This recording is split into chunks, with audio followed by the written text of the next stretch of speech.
Henry and Gordon were lonely when Thomas left the yard to run his branch line. They missed him very much. They had more work to do and had to fetch their own coaches. The big engines thought they were too important to fetch coaches. James grumbled too.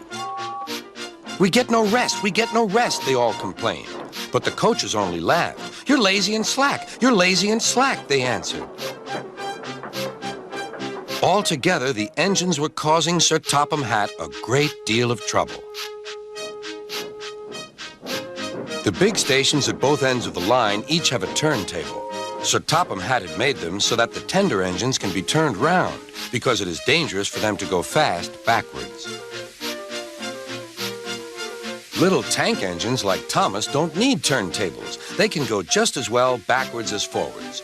But to hear Gordon talk, you would have thought that Sir Topham Hatt had given him a tender just to show how important he was.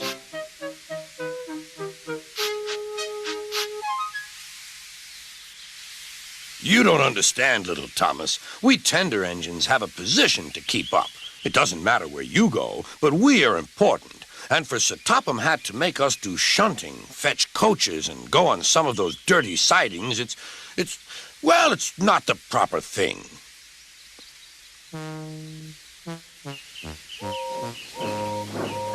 Thomas chuckled and went off with Annie and Clarabelle. "Disgraceful," Gordon hissed as he ran backwards to the turntable.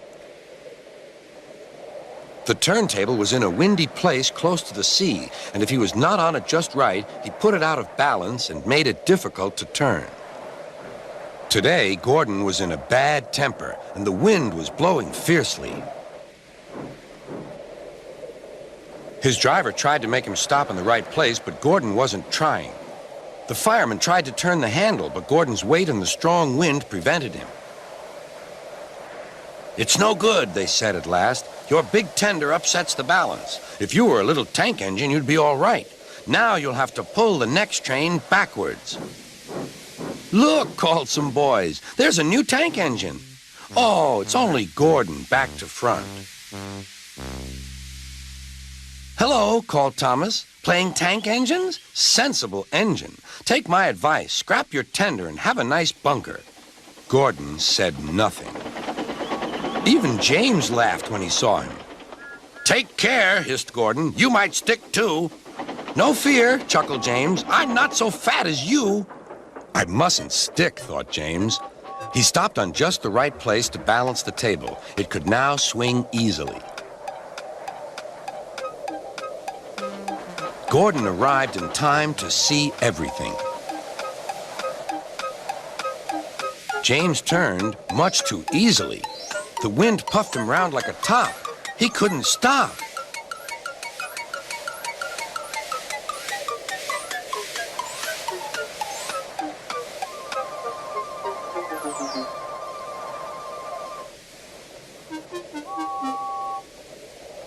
"Well, well," said Gordon. "Are you playing roundabouts?" Poor James, feeling quite giddy, rolled off to the shed without a word.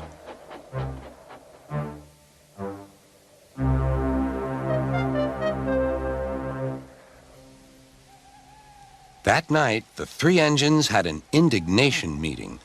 "It's shameful to treat tender engines like this." "It isn't amusing. It's precious half-wit bullshit." "Gordon has to go backwards, and people think he's a tank engine. James spins round like a top, and everyone laughs at us. And to add to that, Sir Topham Hatt makes us all shunt in dirty sidings. Ugh!" "Listen," said Gordon. He whispered something to the others. "We'll do it tomorrow.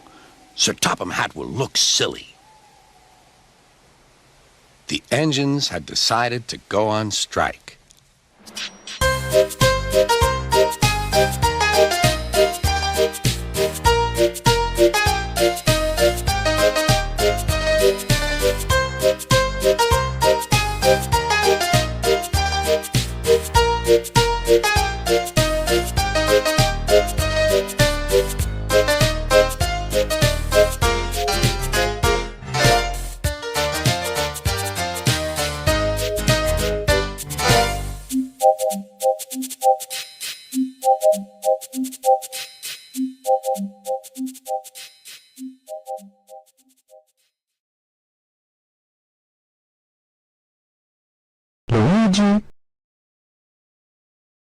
Luigi,